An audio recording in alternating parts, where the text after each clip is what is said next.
और अब खबरें कर्नाटक की। सबसे पहले सुर्खियां।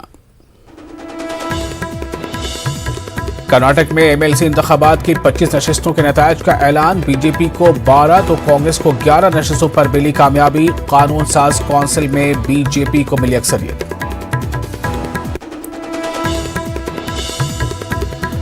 रायचूर कोपल एमएलसी हल्के से कांग्रेस उम्मीदवार शरण्य गौड़ा कामयाब। इलाके को तरक्की देने के अज़्म का किया इजहार।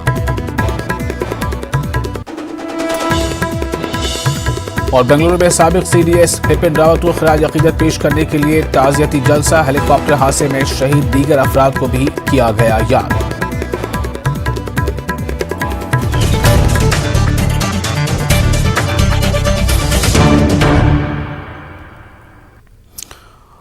और अब खबरें तफसील से।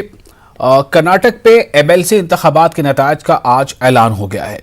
25 नशिस्तों के लिए हुए इंतखाबात में बीजेपी को 12, कांग्रेस को 11, जेडीएस को 1 नशिस्त पर कामयाबी मिली है, जबकि एक आजाद उम्मीदवार कानून साज काउंसिल के लिए मुंतखब हुआ है।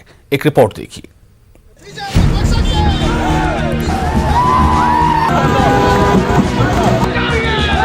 कर्नाटक की सियासत में हलचल मचाने वाले एमएलसी इंतखाबात के नतायज का ऐलान हो गया है। लोकल बॉडीज यानी पंचायत और बल्दियाती इदारों के अरकान ने मिलकर कानून साज काउंसिल के लिए 25 अरकान को मुंतखब किया है। 3 दिन कबल यानी 10 दिसंबर को रियासत के मुख्तलिफ अजला में कानून साज काउंसिल की 25 सीटों के लिए वोटिंग अमल में आई थी। आज सुबह 8 बजे से वोटों की गिनती शुरू हुई। कुल 25 नशिस्तों में बीजेपी को 12, कांग्रेस को 11, जेडीएस को 1 और एक आजाद उम्मीदवार को कामयाबी मिली है।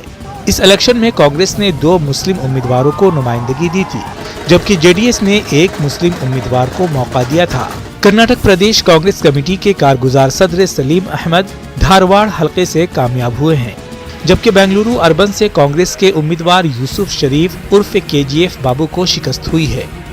इंतखाबात के नतायज सामने आने के बाद 75 रुकनी कानून साज काउंसिल में बीजेपी को अक्सरियत हासिल हुई है। काउंसिल में अब बीजेपी के अरकान की तादाद 38, कांग्रेस की 26, जेडीएस की तादाद 10 और एक आजाद उम्मीदवार को नुमाइंदगी हासिल हुई है। कर्नाटक की कानून साज काउंसिल में पहली मर्तबा बीजेपी को अक्सरियत हासिल हुई है, यानी अब किसी भी बिल के मंजूरी में बीजेपी हुकूमत को रुकावट पैदा नहीं होगी। दूसरी जानिब इन इंतखाबात में अपोजिशन जमात कांग्रेस का मुजाहरा बेहतर ही कहा जा सकता है। अंदरूनी इख्तलाफात के बावजूद कांग्रेस को 11 सीटें हासिल हुई हैं। कांग्रेस के एक उम्मीदवार को सिर्फ 4 वोटों से शिकस्त हुई है। न्यूज़ 18 उर्दू के लिए बेंगलुरु से रऊफ अहमद हल्लूर की रिपोर्ट।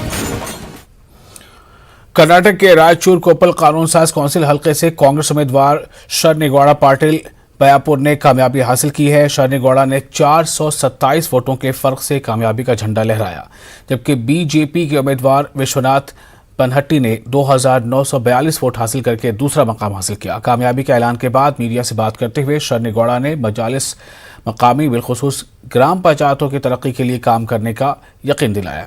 वाज़ेह है कि आज सुबह 7:30 बजे से वोटों की गिनती का आगाज हो गया था और दोपहर 12 बजे तक काउंटिंग का सिलसिला जारी रहा। इसी तरह जिला इंतजामिया और पुलिस की जानिब से वोटों की गिनती के पेश नज़र सख्त सिक्योरिटी इंतजाम किए गए थे।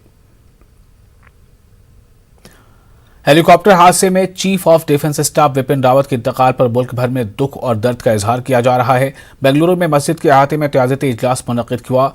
मस्जिद ताहा कमेटी और कनाडा मोहम्मदिया वेदिके ने मिलकर गुलह अक़ीदत पेश करते हुए महकमा दिफा के सरबराह बिपिन रावत और हेलीकॉप्टर हादसे में हलाक होने वाले दीगर फौजी एहलकारों को खिराज पेश किया। इलाके के हिंदू भाई भी इस प्रोग्राम में शामिल हुए। सबों ने मिलकर ये पैगाम दिया कि मुल्क के मुहाफ़िज़ीन की कुर्बानियों को कभी फरामोश नहीं किया जा सकता। हादसे में बिपिन रावत की मौत मुल्क के लिए दुख और दर्द की घड़ी है। इस रंजो आलम में हिंदू, मुसलमान, सिख, ईसाई सब बराबर के शरीक हैं। मत्तीकेरे मस्जिद ताहा के सामने अखिल कर्नाटका मोहम्मदिया कन्नड़ वेदिके के बिहाफ ऑफ में जो हमारा chief of army, air force, navy, Indian army के जो चीफ थे, जो हादिसा जो हुआ उसमें कंडोनेंस हर ये देश के हर आदमी के सेफ्टी के वास्ते जो उन्होंने फिट करे हमारा फ़र्ज़ था। हमें